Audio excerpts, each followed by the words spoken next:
It's almost! He's done it again! Unbelievable! Oh, straight into the roof of the net. Nice one. Straight down the middle. So a good performance from both teams here today. Hi, you're watching Firstpost. I'm Rupha Ramani. Let's get started.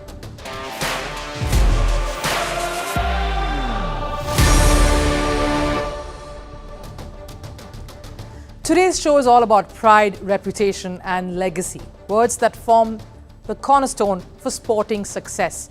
We bring you two brands, two teams fighting to protect and safeguard their legacy. One, a football club that seems to have taken a nosedive from the glorious and days of supremacy to losses and reports of negativity in their locker room.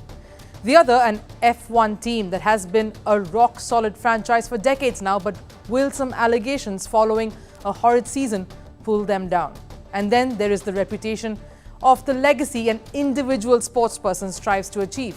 What happens when you come back for more glory after having stepped away from the pitch? Will the comeback live up to the legacy you had supposedly left behind? A lot of interesting stories and perspectives lined up for you today, but before that, let's take a look at the headlines in Sports 360. Let's start with cricket. The England women's team beat hosts India in a T20 match last night. The visitors batted first and set a massive target of 198 runs. Half centuries from Nat Siver-Brunt and Danny Wyatt helped England to post a high score. Indian batters were unable to keep up with the high run rate. Despite a half century from Shafali Verma, India fell short by 38 runs to continue a poor run of form in T20 internationals, especially at home. England now lead the three-match T20 series 1-0. It was a day of wins for England's cricket. England beat the West Indies by 6 wickets in yesterday's ODI match. The hosts West Indies batted first and were bowled out for 202 runs in the 39th over itself. England batters Will Jacks and captain Jos Buttler both scored half centuries in the successful run chase. England have now levelled the three-match ODI series 1-1. Staying with cricket, Mushfiqur Rahim has become the batter from Bangladesh, the first batter in fact from Bangladesh to be dismissed for obstructing the field. This happened during a test match against New Zealand yesterday. Mushfiqur played a back foot defence shot on a ball from Kylie Jamieson. The ball bounced on the pitch once and then Mushfiqur reached out to catch the ball. After this, New Zealand called on the umpire to review the play for obstruction of field. Mushfiqur Rahim has now become the first batter in Test cricket to be declared out for obstructing the field since 1951. On to news from football. Accusations against former Spanish football chief Luis Rubiales keeps mounting. Now England's Lucy Bronze has accused Rubiales of forcefully kissing her after the Women's World Cup final. Another England player, Laura Coombs, has accused Rubiales of cupping her face, which made her feel uncomfortable.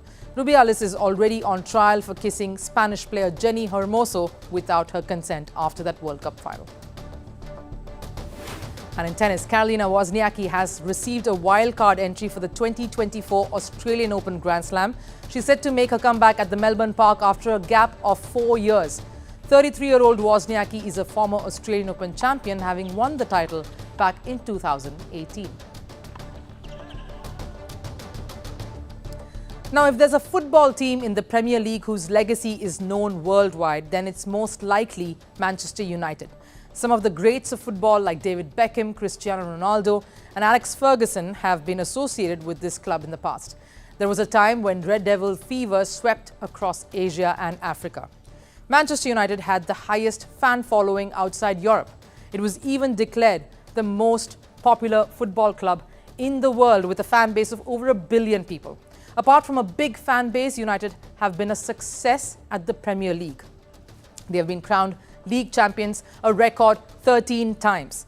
Their popularity is backed, of course, by their performance. However, this year has been a year full of hiccups for the Red Devils. They were knocked out of the Carabao Cup after a 3-0 defeat to Newcastle United, that too on their home ground, the Old Trafford. And they're on the brink of being knocked out of the Champions League. Once Premier League toppers are now sitting in the 6th position.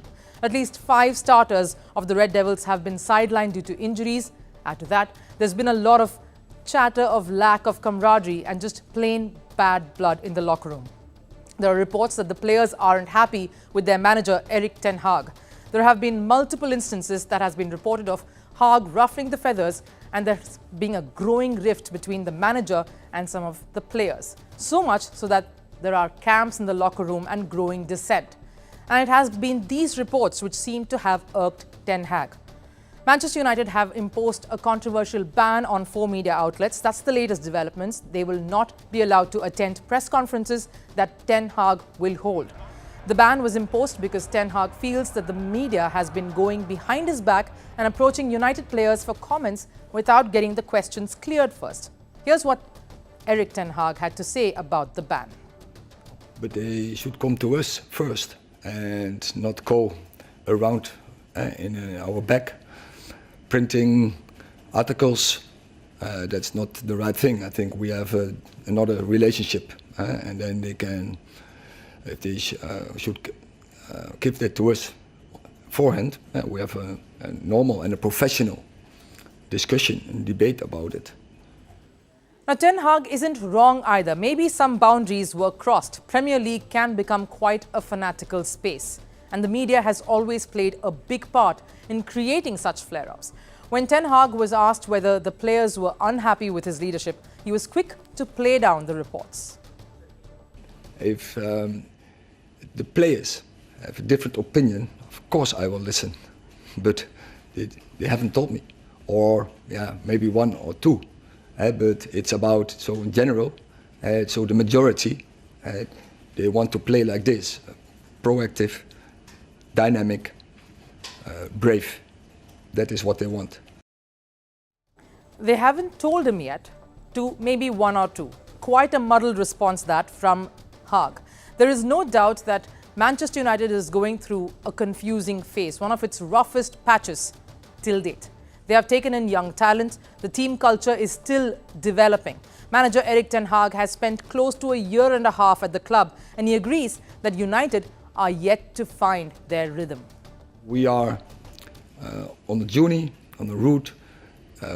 We know we are still in transition, but we are in the right direction. And you see it, like how we construct the team, how we develop the team, how the team is progressing, how young players coming in, and you see the potential, how they can contribute to very successful Manchester United for the future. But despite all the chaos, the Red Devils are slowly and steadily moving forward. They beat Chelsea 2-1 in last night's thriller. Scott McTominay scored for United in the 19th minute. Chelsea equalised in the 45th on a score from Cole Palmer.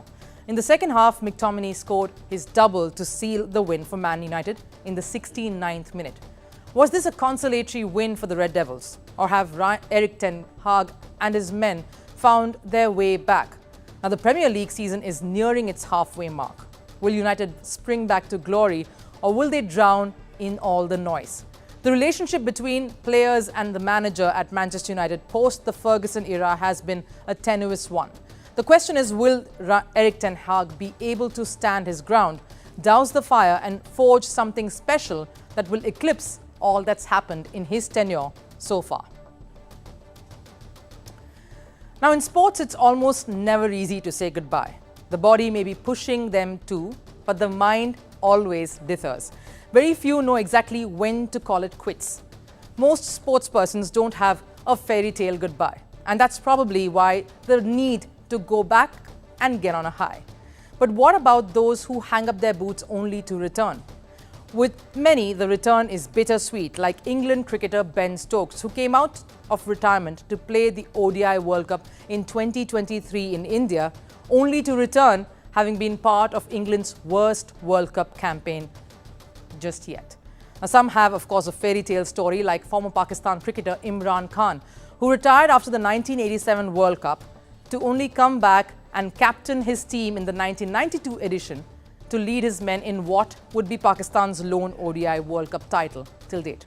The reason we speak about this today is because of the story of figure skater Deanna Stellato-Dudek, who was forced to retire at the age of 17 owing to multiple hip injuries, only to make a stunning comeback 17 years later to now being seeded #1 at the Grand Prix Finale at Beijing with her skating partner Maxime Deschamps.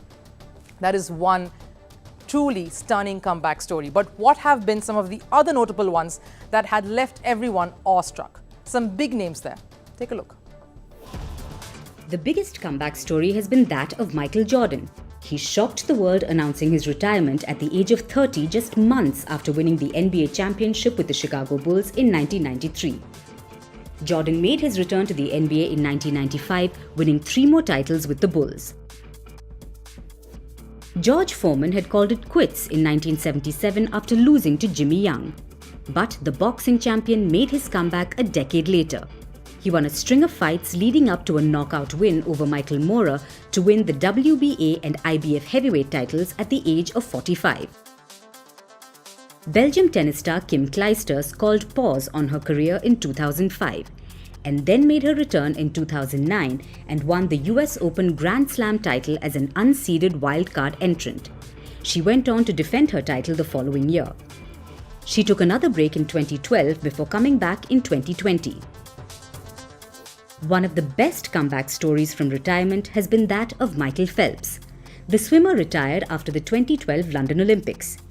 He came back to the pool at the 2016 Rio Olympics, where he won 5 medals. Lionel Messi had very briefly announced his retirement after Argentina's heartbreaking loss to Chile in the Copa America final in 2016. He reversed his announcement a few weeks later and led Argentina to the World Cup final in 2018, a Copa America title in 2021, and finally a World Cup win in 2022. Comebacks are not easy, but with the advancement in medicine and sports science, athletes are able to better understand their bodies, and dreaming of success again or pushing the body to excel even after a certain age is definitely a pattern that's beginning to emerge. And many of the champions today who are at the top of their game are those who have been at it for decades. Age has not slowed them down, nor has it curbed their desire to win. In fact, the more experienced you are, it's proving to be that the more you are bound to excel. Now, it's off-season for Formula One racing, or that's what we had thought. Formula One's governing body, the International Automobile Federation, or the FIA, has announced an investigation to probe allegations of a conflict of interest between Mercedes racing boss Toto Wolff and his wife Susie Wolff. Now, Susie Wolff heads the all-female Formula One Academy, while also reporting to Formula One's Chief Executive Officer and President, Stefano Domenicali. And there are reports that classified information are being passed around. The allegations concern the possibility of sharing insider information between Susie and her husband. Basically, the claims are that Susie, who is close to Formula One's CEO, has passed on sensitive information to the head of Mercedes Racing, who happens to be her husband. Has Mercedes Racing benefited with Toto Wolff's wife Susie working for Formula One CEO? Take a look. It was a stellar season for Formula One racing. Many records were broken not just by teams and racers, but by the sporting body itself. The 2023 season had some historic viewership. The races grabbed eyeballs of millions of people. Formula One CEO and President Stefano Domenicali says that 40% of fans were women, the highest it has ever been. Domenicali also added that F1 racing saw its highest viewership in Asian countries, particularly India. On one side, F1 was gaining popularity. On the other end, Red Bull team's Max Verstappen was having a record-breaking year. Verstappen won his 3rd title. He finished the season with a total of 590 points, the highest in F1 history. Verstappen secured the biggest F1 championship winning margin with a lead of 290 points. He had the most wins in a racing season as he finished top of the podium in 19 out of 22 races. And Verstappen also set the record for the most consecutive race wins, which was 10. This is just a handful of records he and Red Bull broke this year. While they were having a golden season, their arch rivals Mercedes and Lewis Hamilton were struggling to keep up. After an unimpressive 2023 season, Mercedes boss Toto Wolff promised to overhaul the team. He called the team's performance unacceptable and totally baffling. This was one of the worst seasons for Mercedes racing in the last 13 years. The lead racer, Lewis Hamilton, did not have a single race win. In fact, Hamilton last topped the podium in December in 2021, that's 2 years ago. But it seems like despite the season ending, things have come back to haunt Mercedes. As per reports, a number of teams claim that confidential information was being provided to Mercedes. The allegations are that Susie Wolff, who works with the all-female F1 Academy and reports to F1 President Domenicali, has passed on sensitive information to her husband Toto Wolff, the head of Mercedes Racing. Now, Formula One's governing body, the International Automobile Federation or FIA, has launched an investigation.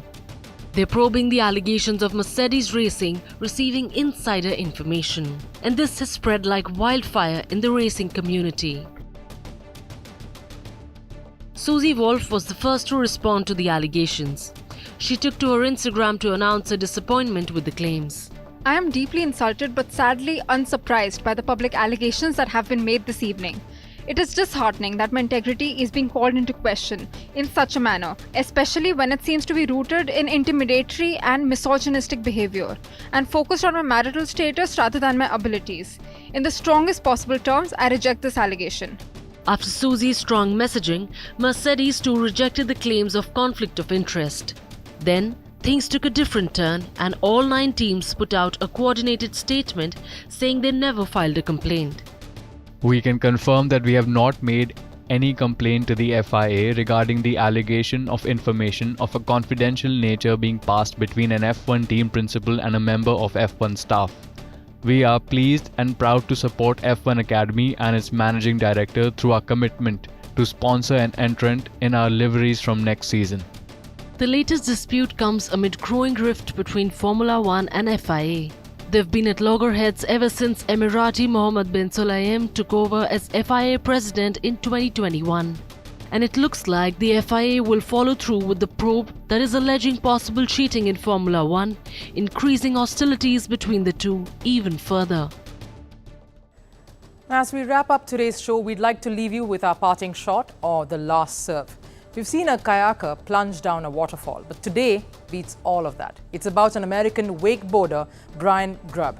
He achieved a new feat of merging water sports while jumping off a skyscraper in Dubai. There's sport, there's adrenaline in sports, and then there's this.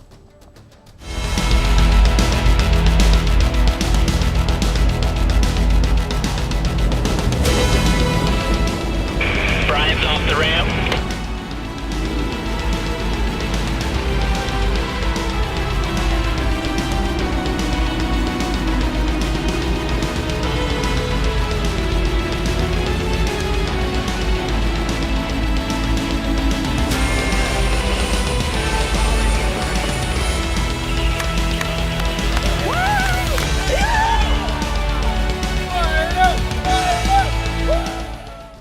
Nerves of steel, clearly, but that does it here on Firstpost today. Thank you so much for watching. We'll see you again tomorrow at 7 p.m. Till then, take care. Bye-bye.